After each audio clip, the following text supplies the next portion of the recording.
Um, hello? Hello? Is this thing on? Uh, oh, oh my gosh, whoops.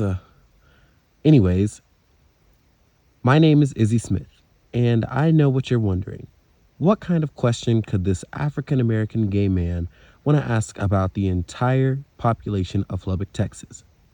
Well, you're in for a ride. When I began to think about what question I wanted to ask my fellow citizens and students in our area, I kind of started to think about safety. With a big portion of Texas Tech being at Lubbock and a more prominent metro area than the surrounding cities in Lubbock, I thought this question would be great. When I began writing these questions, it felt very redundant and overused. So I rephrased my question and ran with it. I present you with now: does the area you were raised in determine your quality of life? In this video, you'll hear answers from 4 different individuals who have had different upbringings and outlooks on the many questions that I asked them.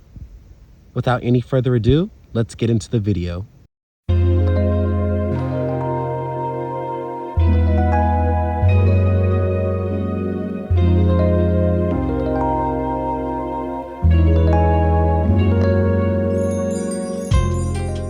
Hi, I'm Nessa Gilbreth, and I live in the southwest side of Lubbock, Texas.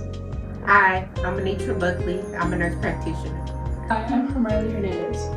Hi, my name is Isabella Dare, and I am a college freshman at South Plains College, and I work at the Sonic in Littlefield, Texas. Manessa, where do you work and where do you live? I work at Taco Casa on 82nd Milwaukee, and I live in Lubbock, Texas. I graduated from Texas Tech University in 2017. I currently work for Sound Physicians, which is a contracted company through Covenant Medical Center. Yeah, for sure. I'd say it would affect more here in Lubbock because there's more schooling options. In Plainview, there's like 1 high school and 2 middle schools, so it doesn't matter where you live, you get mixed in like with everyone. But here, the like higher class schools, being Friendship or Cooper, and it's definitely different, like who you interact with, because you know that their parents pay a lot of tax money for us to go to these schools. I do not agree that the amount of money my parents made determined my educational level. I believe that because my parents did the best they could with the foundation that they had and laid the foundation for me.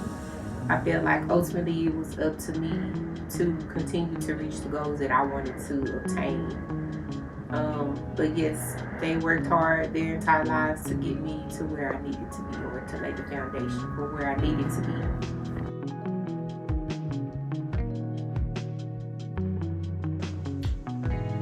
With the Roy Roberts area now, I feel like personally I'm averagely smart.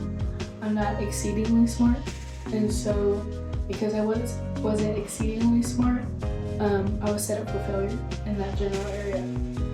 And so I did live in Amarillo for the rest of elementary school, up from 4th to 5th grade, and then 6th grade as well in that general area. Like I said, they did help you, but if you were exceedingly smart, you don't get recognized. But once I came back to Friendship, I felt like I was set up for success because of the programs that they had, because how they talked to us and how they helped us achieve our dreams. Yes and no. So when you say raised in, for example, I grew up moving a lot, as I mentioned before, and along with moving a lot, I went to a lot of different schools. I was constantly going from school to school. How I would describe it is basically every single level of school, I was at a different one. So for the high school level, I was at a different one, and then the middle school level, and the elementary level. But I moved schools between those 2, so even then, I moved a lot. And I feel like some of those schools, for example, Friendship, the high school I went to, they're really helpful with setting me up for success. success, but for example, my middle school, I went to a small middle school. I wouldn't say it's like the smallest, it was a 3A middle school, and they had their elementary, middle school, and high school campuses all essentially in the same building. And I feel like they didn't set me up for success as well as Friendship did, especially just because they weren't able to give me as many opportunities as it did. When conducting these 4 interviews with Anitra, Manessa, Hermione, and Isabel, it really gave me a new outlook on how people from the same places as well as different places can have the same and different outlooks on the questions that I asked. With Manessa and my mother Anitra being on the south side of Lubbock, having the same answers as well as different answers, and as well as Isabel and my mother, with them both living on the east side, having the same and different answers, it shows that there's a sort of similarity and difference that goes together, that correlates with the different parts of Lubbock, Texas. This helped me form my own answer to the general question, which I believe no. Where you're raised does not determine what your success is going to be like, what your quality of life is going to be like, and anything like that. It takes a certain person with a certain drive and force inside their person to push them to become what they want to be. I want to say thank you to all the people who helped me with this interview and all the interviewees that I did have taken time out of their day